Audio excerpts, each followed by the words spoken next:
Breaking news tonight. You need to glisten. What?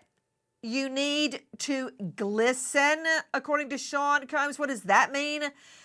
Pregnant mom Cassie Ventura on the stand under oath, reliving humiliating sex acts she was forced to perform with strangers on video. It's all about Diddy's foul fetish. Good evening. I'm Nancy Grace. This is Crime Stories. I want to thank you for being with us. We are live at the courthouse, going straight out to Lauren Conlon, investigative reporter, host of Pop Crime TV. Lauren, thank you for being with us. What's happening in court today? We are learning about what a vile human Diddy is, as if we didn't already know. Cassie is still on the stand, and we are actually seeing never before seen photographs of black eyes, fat lips. We actually saw a photo of her eyebrow after she told us that when she was sleeping one night, Diddy came in and just attacked her and her friends and threw her against a bed, the corner of a bed where she split her eyebrow open. And that's not all, Nancy. We are learning that Cassie experienced mouth sores during these freak offs, many UTIs, and she sat up there on the stand and told us that she was expected to go through with these freak offs while she had these UTIs. I mean, it is heartbreaking and just painful to listen to. What does she say? How does she respond? What is her demeanor? I mean, she says over and over here, Nancy, how young she was and how regretful she is and what she could have said at the time, but she was so young that she didn't know how to verbalize it. She did break down on the stand a few times, day two. Day three, we aren't seeing her as emotional. She appears to be very strong, but again, she is saying over and over, I wish I never did this. I wish I did things differently. She's incredibly strong. I mean, think about it. She is up there 8 months pregnant with two toddlers at home, having to relive the most humiliating and terrifying time of her life. And Nancy, I mean, what Cassie Ventura went through, I want justice for Cassie here. I will say it. I want justice for Cassie. She is truly heroic. And I mean, you can tell she's a little uncomfortable, of course, physically and of course emotionally, but she's not holding back. I mean, there was another instance that she spoke about where she appeared to take too much GHB. She described going into a G hole. This is before a freak off. And she described waking up nude in the shower with Diddy and another escort hovering over her, freaking out. She kind of comes to, and I'm thinking, okay, they're going to take her to a hospital at this point. Nope. Diddy says, you ready for the freak off? Wow. Okay, it's a lot to take in. Lauren Conlon has been in the courtroom the entire day and is telling us what the jury is hearing from the witness stand. You stated that Cassie Ventura described earlier today being in a G hole. That's from GHB, gamma hydroxybutyrate, which is a date drug, completely passed out. And as soon as she comes to naked in a shower, Sean comes and says, okay, let's go. She also described being forced to perform in freak offs when she was on her period, and she didn't want to, Correct. but she did. She also described, Lauren Conlon, where she would basically have to drug herself to get through yet another freak off, Lauren Conlon. Yes. Yes. I mean, she really seemed to live a very sad existence for 11 years of her life. And I think many of us watching here all feel the same way. I mean, justice for Cassie, Nancy. She also described a time in Cannes where she was at the Cannes Film Festival and she was staying on a boat with Sean Combs and he got upset with her that morning. He kicks her off a boat without her shoes, without her passport, anything. She has to walk over to the staff hotel and she doesn't see him until later that evening. And then we're shown a picture of her on the red carpet looking glam at the Cannes Film Festival. She described that she has some bruises covered up with makeup and she sits through this premiere with Sean where he is squeezing her leg as hard as he can while she's wearing this beaded dress. She gets on a plane. She tries not to sit next to him. He switches seats with somebody in order to sit with her. And then during that flight, Nancy, he proceeds to torment her by showing her freak off videos and threatening her. Okay. And there are other people around. And then they land in New York City and then they go to dinner. And she says, after that, I was expected to do a freak off. And my stomach is turning. We are live at the courthouse, and now also joining us, Sydney Sumner, crimeonline.com investigative reporter. The evidence has been pouring from the witness stand all day. There were thoughts that we would get to Cassie Ventura cross-examination. Her direct examination is a bomb in that courtroom. Sydney Sumner, what else is happening in the courtroom? Well, Nancy, in addition to what Lauren told us, we've also heard about an instance of abuse in 2013 when Combs attacked Cassie in her own apartment while her friends were there. Her friends moved to protect her, jumped on Combs' back, but at one point, Combs threw Cassie into the side of her bed, causing a gash in her eyebrow. Combs had his security guards take Cassie to go get the wound closed by a plastic surgeon. And she sent him a photo of that injury afterwards, saying, "Here's a picture so you can remember what you did to me." And Combs' response was, "You don't know when to stop. You have pushed it too far and continue to push." Sad. Baby oil. Baby oil. Will we never hear the end of baby oil in the courtroom? It's been pervasive today as well. Lauren Conlon? It's getting crazy. I mean, the talk of baby oil, and I'm not even trying to be funny, the talk of baby oil got to a point where they had to have a sidebar. Thank goodness Tenny Garagos objected, because at one point, Emily Johnson, doing a great job as the prosecutor, she's questioning Cassie, and she probably questioned her for about 10 minutes about baby oil. And it got to the point where Cassie had to tell us that Sean Combs made her get into a blow-up pool of baby oil and Astroglide with all of her clothes on. And then we had to hear about how many bottles of baby oil they went through during a freak-off, which, by the way, was 10. And she described they were the big size bottles. I mean, there's so much more. I didn't bring my notepad out, but I mean, a lot of us are wondering, what does this have to do with anything? Are they just trying to corroborate the freak-offs when other witnesses come on the stand and talk about this baby oil and Astroglide? It's really, really strange. But I'm wondering when we are going to hear more about his criminal enterprise, about the sex trafficking, the transportation across state lines, because right now, Cassie is giving really, really tragic testimony, and I feel awful for her. This is horrible, but it definitely is. It's seeming to me so far, it's just seeming like it is a lot of domestic violence, a lot of assaults and awfulness. I mean, he treated her horribly. He's a vile man. I'm just trying to figure out when we're going to start really getting into these charges. I mean, right now I'm in the overflow room, and people in the overflow room are kind of like, what's going on? What are we listening to? And yeah, I mean, at another point, she asked Cassie, why did you continue to participate in these freak-offs, or why did you say yes to a freak-off? And Cassie actually, under her breath, was like, good question.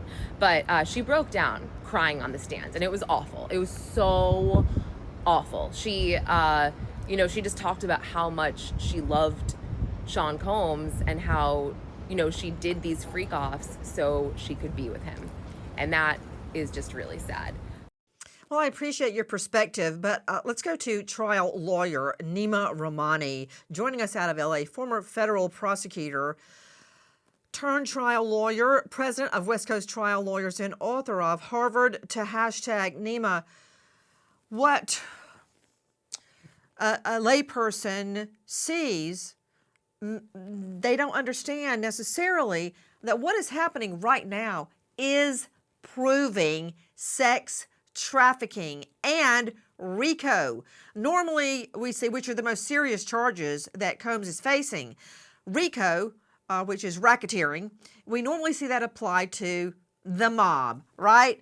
Criminal enterprise, like they have a vast criminal enterprise involving stolen goods, prostitution, counterfeit, money laundering, even murder. And there are many, I mean, we've all seen Sopranos, right? That was a criminal enterprise where more than one person, multiple people work to advance, let's just pretend, Tony Soprano's criminal enterprise, right? He was the boss. It was his enterprise, and all those people worked for him. So what we're hearing, I know we've said it a million times, baby oil, really? Baby oil to be used in an illegal act, which is flying in escorts, male and female, from other cities, buzzword, flying, interstate commerce, using text, using online to find the escorts, wired transmission. See where I'm going with this? Who went to get the baby oil? Who paid for it? Who paid the sex workers? Who set up the scene for illegal freak-offs? All of that equals prostitution, equals moving people across state lines for purposes of prostitution. That is a criminal enterprise. That's the point. The jury may not be getting it yet, but when Emily Johnson explains what the law is and says, this is transporting across state lines. This person worked for Sean Combs. This person paid the sex workers. This person bought the baby oil. I mean, what? Did Sean Combs get a blow-up pool himself and blow it up and pour in heated baby oil? H-E-double-L-N-O. He paid somebody to do that. Hence, criminal enterprise. You explain it. Nancy, you're absolutely right. And as prosecutors, former prosecutors, we know these are the elements of the crime. Let's just go through them. Sex trafficking, you need that force, fraud, or coercion. The force, right? Beating Cassie, throwing her against the bed, that gash. We're going to have independent witnesses, the plastic surgeon, members of his security team that are going to testify to that. The coercion. Let me see him. Giving Cassie drugs. I just heard you say plastic surgeon. What? The plastic surgeon that Cassie went to see to fix the gash in her eye. There's going to be medical records, Nancy. Independent evidence to support her allegations. That's what you want if you're the government. Let's talk about the coercion. But when you hear Lauren Collin talking, Nima Rahmani, when you hear her talk, she's like, I'm sick of baby oil. We're all looking at each other thinking, when are we really going to hear the evidence about sex trafficking? You are hearing it right now. Break it down, Nima. This is it. This is sex trafficking. You give someone drugs so much that they throw up and they're forced to perform sex over a matter of days, sometimes up to 4 days. That is coercion, Lauren. And I love Lauren. You in someone's mouth, that is coercion. You force someone to have sex on her period when she's bleeding all over the bedsheet. That is coercion. It's not just about the baby oil. It's not just about the vomit. It's not just about the blood. No human being could consent to this. The defense's argument is consent. This is what the government is proving. And like you said, but wait a minute. Nima Rahmani, when you say, and I don't want to go too DEFCON 4 on the law here, but when you say sex with Cassie Ventura without her consent, that's, but I'm not proving a case right now. I'm talking about the state proving RICO, a criminal conspiracy, a criminal enterprise. And what the jury is hearing right now, as a matter of fact, Sydney Sumner, it's so upsetting what they're seeing, these videos, that they've had to put up privacy monitors in the last hours in court so everybody doesn't see the videos that the jury is seeing. Isn't that true, Sydney? That is true, Nancy. We expect the prosecutors to play some of these freak-off tapes for the jury in the next hours. They already tried to play them, but there were some technical difficulties.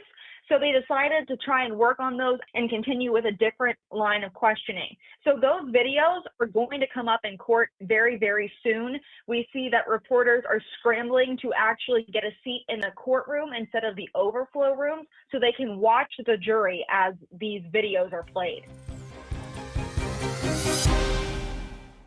When, if ever, was the last time you checked your home's title? Well, if you're like me, the answer is never. So stop what you're doing and make sure your title is still in your name immediately. Go to HometitleLock.com, use promo code Nancy. You also get a free title history report plus a free 14-day trial of their $1 million triple lock protection. Free. That's 24/7 title monitoring, urgent alerts to any changes, and if fraud should happen, they spend up to $1 million to fix it. Go to HometitleLock.com now. Use promo code Nancy. The gall are trying to use the Bible, the Holy Bible, as a prop. There was only one God in Diddy's world, and that was Diddy. Even Satan quoted scripture in the Bible, and at the end of the day, he was still the devil. Cassie Ventura still on the witness stand at the end of the day. The testimony and video so upsetting that privacy monitors have been put up to shield cameras and journalists, everyone out in the audience, from seeing what the jury is seeing. Okay, joining me at the courthouse is Lauren Conlon, also with us on the trial from the get-go, Sydney Sumner.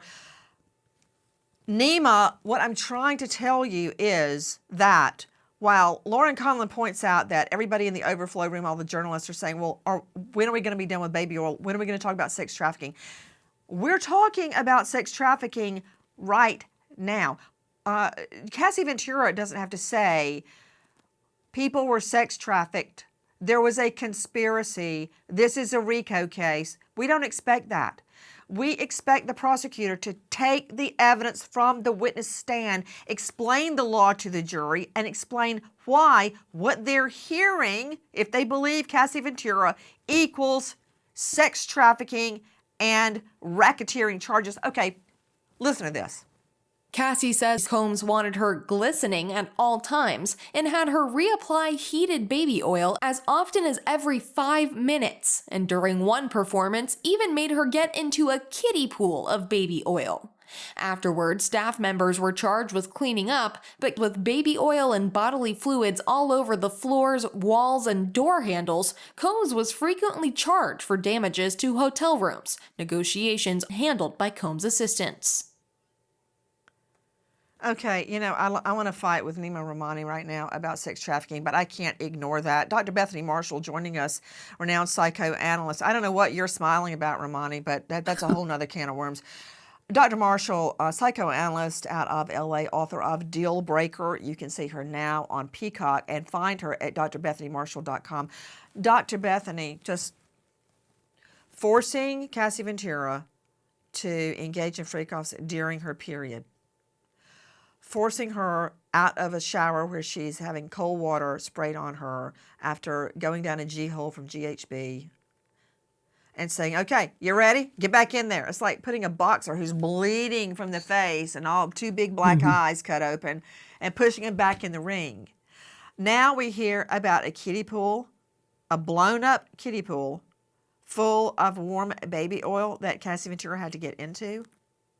What woman on this jury is going to think any of that is consensual? It's not consensual, Nancy. And what you're pointing out is correct, is that this is not simply just a domestic violence case, two people who are romantically connected, yet maybe one partner gets jealous or possessive. He is sex trafficking her. He takes away her shoes, takes away her purse, uses threats and intimidation to have control over her. This is absolutely sex trafficking. In terms of that baby oil, I think it's fascinating.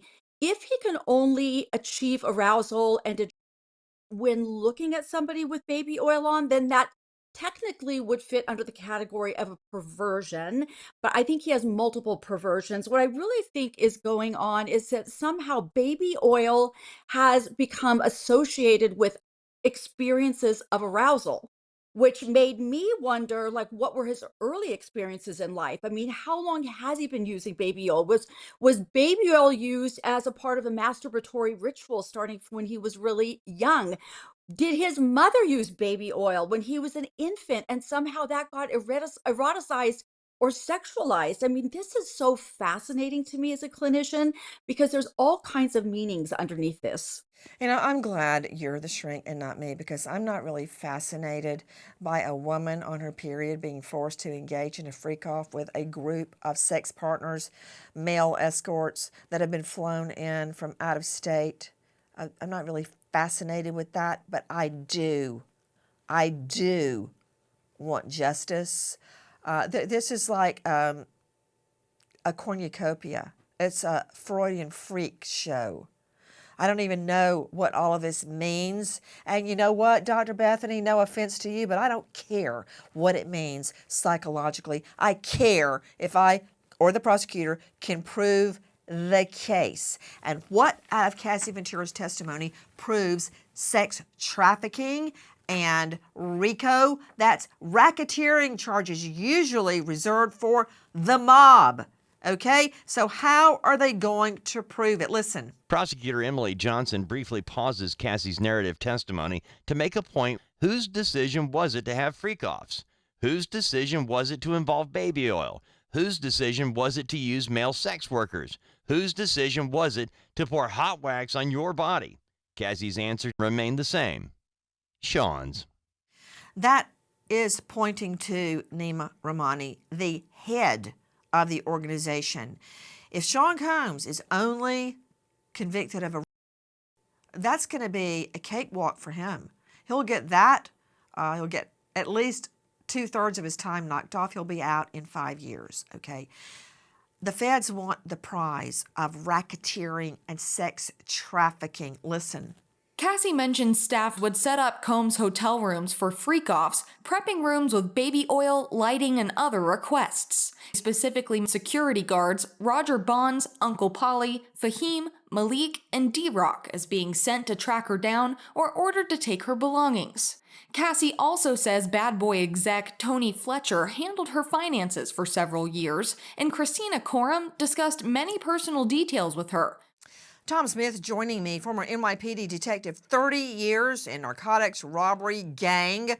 Also with the FBI NYPD Joint Terrorism Task Force. He is the co-host of Gold Shields podcast. Tom, thank you for being with us. Okay, did you hear all those people that are helping Sean Combs affect the freak-offs, from buying baby oil, lighting, prepping the rooms, security guards, Roger Bonds, Uncle Polly, Fahim, Malik, D-Rock, sent to track down Cassie Ventura or take her belongings if she doesn't show up to a freak-off? You've got someone handling her finances for Sean Combs, and you have the hench person, Christina Coram, who denies any involvement, also in the mix. All right, that's what we call, Tom Smith, co-conspirators. Explain. Yes, and you're exactly right. And when you begin any investigation, especially this one, Nancy, who's the boss? That is what every detective and every prosecutor is going to look at when you're dealing with a RICO case. Who is dictating who does what? Who's orchestrating it? Who's coordinating these sex trafficking acts that are going on, the freaks off and everything? That's what is important here. And that's what's going to come out in this trial. It's just a buildup. It's like building a house. The couple of first days are the foundation. Then it's going to go. And all this is going to be laid out in court about Sean Combs coordinating every single thing that happened with these people, with these acts. Please join us on our mission to find missing people, especially children, to solve unsolved homicides. If you're on the go, catch us on your favorite podcast app, where you can get all of our content, where we, in our own way, seek justice. We are live at the federal courthouse in Manhattan. Sean Combs, aka Puffy, aka Puff, aka Puff Daddy, aka Love, aka Diddy, and the list goes on trial in a multi-count federal indictment, including some of the most serious charges that can be leveled by the federal government, including racketeering, RICO, RICO, transportation to engage in prostitution, 2-count sex trafficking. We are learning from Cassie Ventura's testimony throughout the day that Combs would become volatile, angry, when she would be drugged in order to perform the freak-offs. Joining us live, Sydney Sumner. Sydney, explain what Cassie had to say about why she would get numbed on drugs. Nancy, Cassie said that she could not get through those freak-offs without being on some kind of drug so that she didn't have to fully understand what was happening around her. Cassie said she used the drugs to dissociate. Now we know that Combs hated this, evidenced by text messages in between the couple. Combs told her that he wanted to do freak-offs without the ketamine. Cassie said that was almost her drug of choice almost every time because she said it was the most dissociative of the things that she took. But she also mentions things like marijuana, mushrooms, and more. Opioids were another big choice. Ventura says she was almost addicted to opioids because of how frequently she used them to get through these freak-offs. But we see text messages between them with Combs berating Cassie for using drugs during the freak-offs. He said they don't count if she doesn't remember them. Oh my stars. So the freak-offs don't count if she doesn't remember them? Sydney Sumner, didn't we hear Cassie earlier today state that she had so many urinary tract infections from the freak-offs that she had to get super powerful antibiotics because the regular antibiotics for UTIs no longer worked for her? Yes, we heard that from Cassie as well. She said that the UTIs were frequent and she was forced to perform in the freak-offs anyway. She said it was incredibly painful and just continued to make the UTI, the infection, even worse. She says that the usual antibiotic prescribed for UTI patients stopped working for her. She became resistant to that antibiotic and had to be moved onto stronger and stronger drugs. The testimony, gut-wrenching and emotional, and at one point earlier today, Ventura is shown a series of photos. Now, as odious as the photos may be, the point of the photos is to show legally that this is a criminal enterprise. It's not just Sean Combs raping or sodomizing or directing someone else to rape or sodomize Cassie Ventura. There are other people involved. Why is that significant? That is required to prove a RICO case. To Lauren Collin, I understand you're not happy with all the baby oil testimony, but what more can you tell me about Cassie Ventura's testimony on the stand? Before you answer that question, I want you to hear this. She was tasked with finding escorts for the freak-offs, but Combs always demanded to approve them. She typically handed the escorts their cash, but the money came from Combs, the cash delivered by staff members. Combs always double-checked that Cassie had verified the escorts weren't undercover cops, and that's when it hit her that the situation was not legal. Male escorts she procured online participated in freak-offs in several states. The company travel agents arranged flights and transportation. Cassie says she would tell the travel agent she needed to arrange a new employee's transportation to avoid too many questions. Calling the sex workers new employees to avoid the appearance of impropriety, obviously illegal to transport sex workers across state lines for the purposes of prostitution. These people were paid to have sex, paid by Sean Combs. The key words in her testimony, online, which is wire transactions, which is federal offense if it's illegal, participated in freak-offs in multiple states. Cassie Ventura became concerned that what was happening was illegal. Back to you, Lauren Collin. Now that you've heard that, I want to point out that the different escorts were in the photos that Cassie was shown today. What we saw from Cassie on the stand was so emotional and also so eye-opening. Cassie was shown multiple photos of different escorts that she and Diddy allegedly used in their freak-offs, and Cassie had to identify them by name and then speak about how these escorts traveled with she and Diddy for freak-offs to different locations. Different locations, hiring escorts from other states, even booking travel. Is that right, Lauren Conlon? Now, she went through who arranged what travel, and she actually mentioned that at one point, a travel agent booked the travel of an escort, and they told the travel agent that this escort was an employee of Diddy, so they wouldn't ask questions. To Nima Rahmani, the buzzwords that are going to be reiterated to the jury in closing arguments across state lines, online, paying them.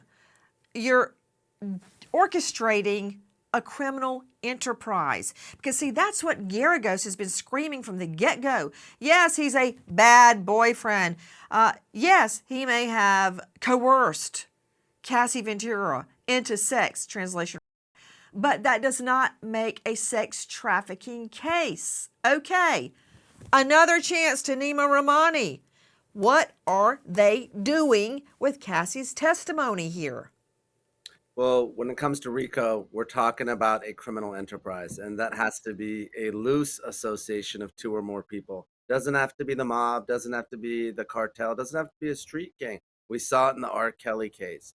Diddy's entourage is enough. And then you need those two or more RICO predicate acts.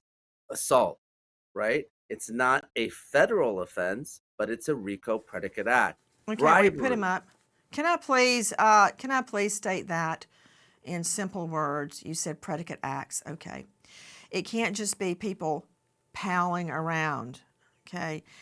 There has to be an overt act. There has to be a crime associated with the friendship, the criminal enterprise. In this case, the predicate act would be or paying sex workers, right? So there's your crime, and then you have to have the association that is furthering the crime. Does that make sense, Nima? Of course, you need a pattern of racketeering activity, but all that is two crimes within a 10-year period. That's all you need for RICO. And like you said, Nancy, some of these are state crimes, but they can become federal crimes if there's an interstate component. So the prostitution across state lines, if there's money involved, that's the Commerce Clause of the Constitution. So you need a federal hook to make some of these crimes federal crimes. We're obviously in federal court. So when it's the sex trafficking, the prostitution, the RICO, there has to be that federal element. And that's what we're talking about all this. Her boyfriend changed during the freak-off, saying his eyes went black and the person that she loved was no longer there.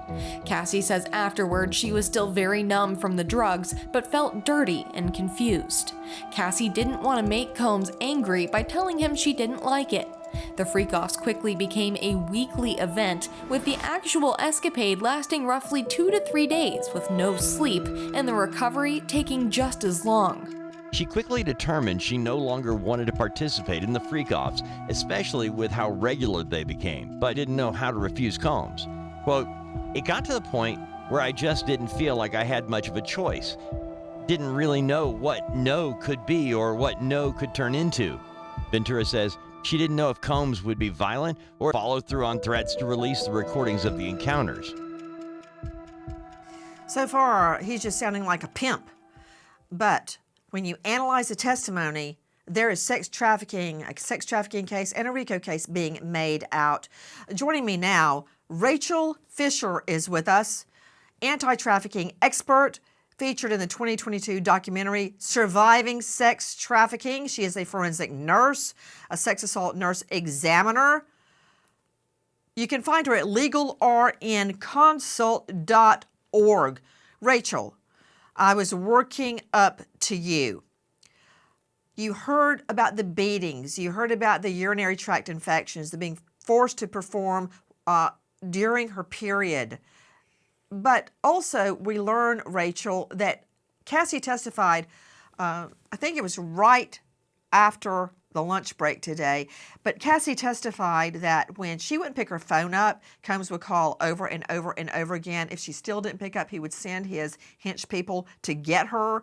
He would take away her possessions as punishment, like her car. He would take away her phone, her laptop, and her jewelry until he thought she should get them back. Okay, explain. This is a very common tactic that traffickers use with their victims, and that element of control, that force, fraud, and coercion.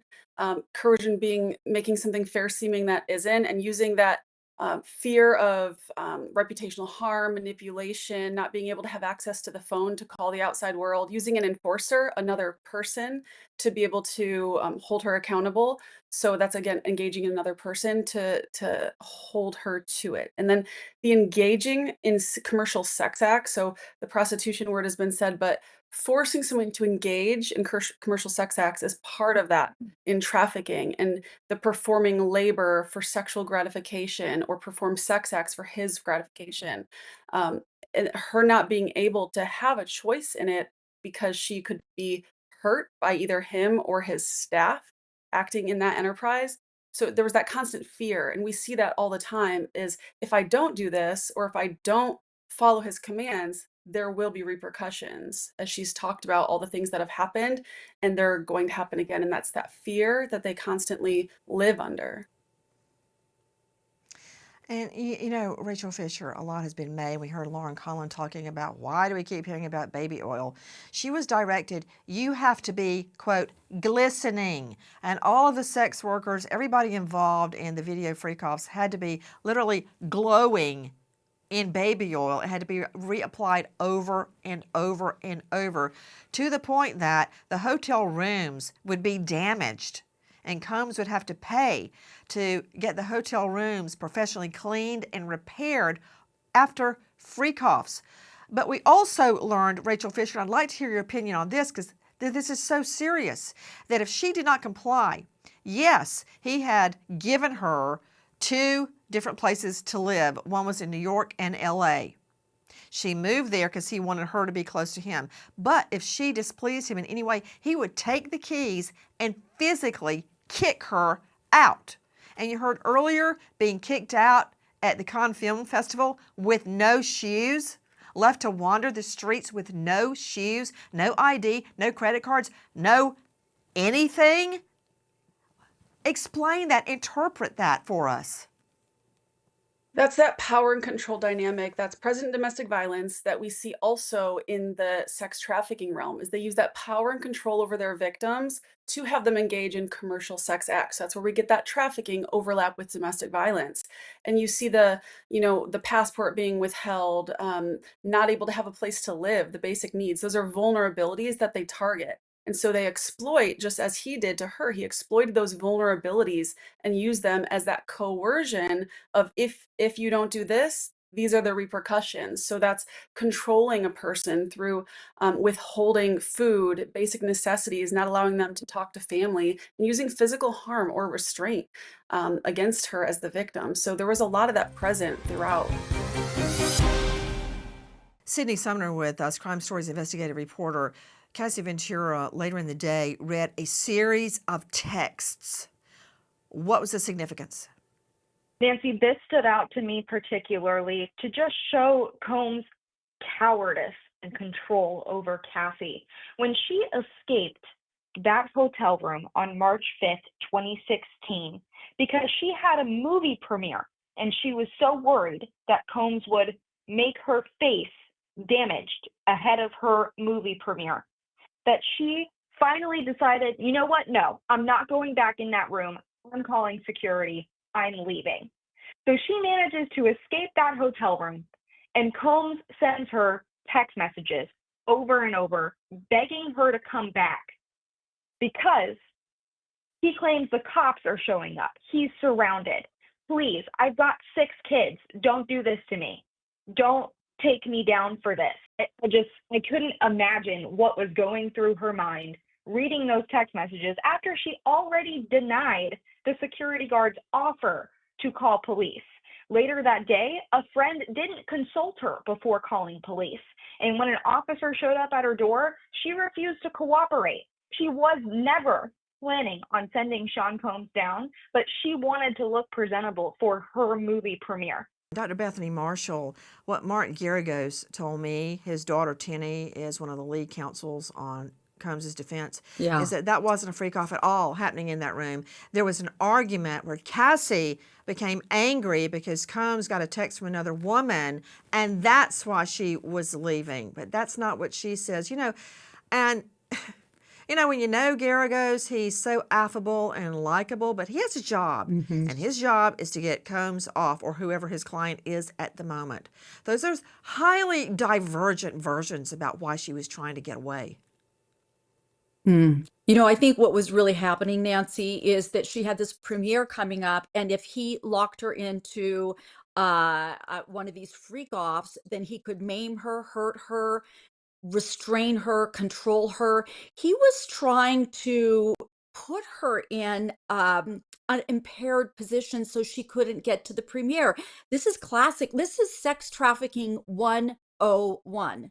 Separate the victim from anybody who could support them, or anybody they could report the crime to. We wait as justice unfolds, and remember, an American hero, Trooper Frankie Williams, New Jersey State Police, just 31, struck and killed in the line of duty, leaves behind wife Kimberly, parents Victoria and Robert. American hero, Trooper Frankie Williams. Thanks to our guests and to you. Nancy Gray signing off. I'll see you tomorrow night, 6 and 9 o'clock sharp Eastern. And until then, good night, friend.